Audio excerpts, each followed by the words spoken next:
This Akrinos Access comes to us from an established practice owner out there wondering, Akrinos, what are the steps I'm to take to transition my practice to my associate?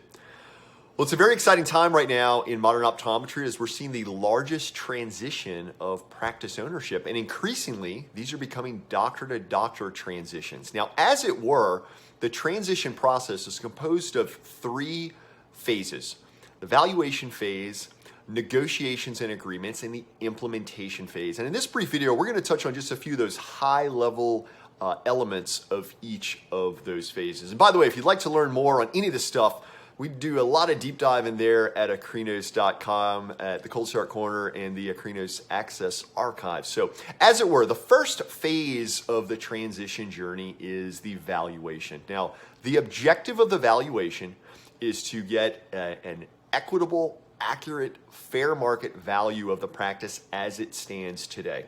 Now, if you go doing some online searches, you'll see all sorts of different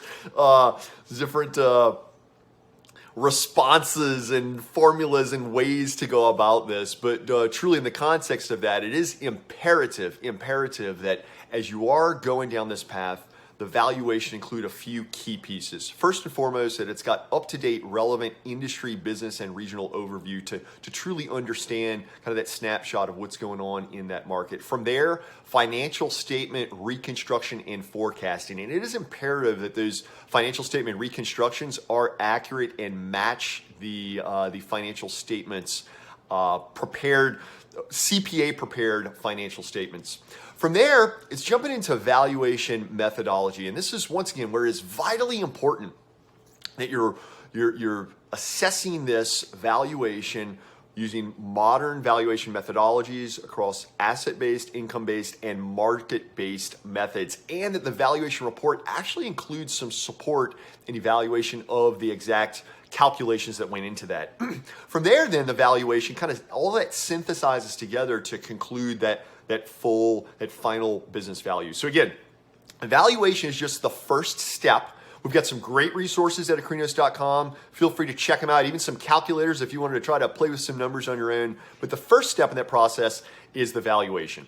Because with that objective valuation in hand, then both parties can actually come together and have informed negotiation.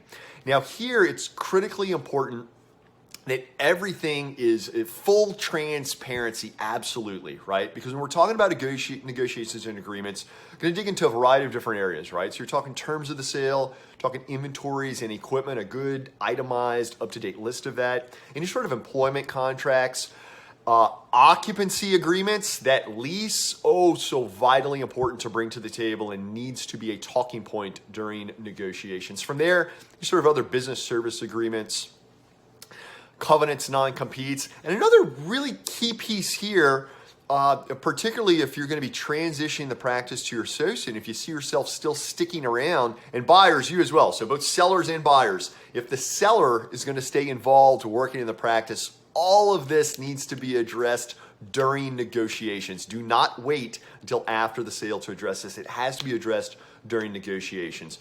Furthermore, in this area of negotiations and agreements, from a buyer's perspective, this is where it's the buyer's opportunity to they themselves conduct their own financial pro forma, financial forecast feasibility analysis, construct their business plan, establish those milestones, really start to kind of understand that practice under their ownership and what the future will look like.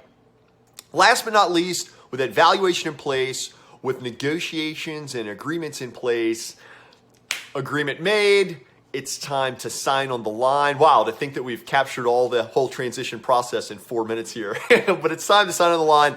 Then it's implementation. In this third phase of the transition, this primarily pertains to the buyer, but as it were, implementation as it regards to office modernization, infrastructure and innovation, talent management, and a full rebrand and launch of the practice under that new ownership. So once again, it's a wonderfully exciting time to be in private practice at any stage of the life cycle. And if you're a seller, really looking forward to make that next step, transition your practice to your associate. We hope you found this helpful. We got a lot more great resources there at Akrinos.com. And be sure to subscribe to the Akrinos YouTube channel. Follow Akrinos on the socials and find everything you need to get the most out of your practice and achieve your personal and professional goals at any stage of your practice life cycle.